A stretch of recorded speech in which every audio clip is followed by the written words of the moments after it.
येवला तालुक्यातील खिरडी साठे आणि डोंगरगावला तलावाची क्षमता वाढवून त्यांची तातडीने दुरुस्ती करावी अशी मागणी जल हक्क संघर्ष समितीने केली आहे।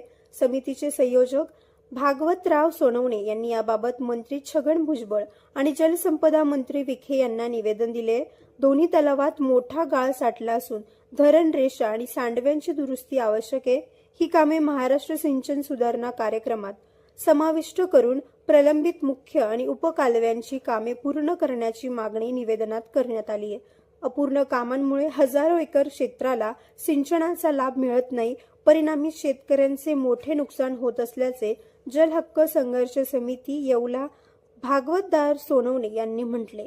वाढलेल्या पर्जन्यमानामुळे व मांजरपाडा प्रकल्पामुळे पाण्याची उपलब्धता वाढल्याने ही कामे युद्ध पातळीवर सुरू करण्याची आवश्यकता आहे। प्रतिनिधी सचिन वखारे, येवला। तुमच्या सर्व समारंभांसाठी एकमेव ठिकाण वर्मा लॉन्स। आनंदाचे क्षण, स्वप्नपूर्ती क्षणांसाठी वर्मा लॉन्स। विस्तीर्ण आणि हिरवळयुक्त प्रशस्त लॉन, पार्किंगसह अनेक सुविधा उपलब्ध। वर्मा लॉन्स। ठिकाण येवला, नाशिक रोड, एरंडगाव। एक वेळ अवश्य भेट द्या वर्मा लॉन्सला।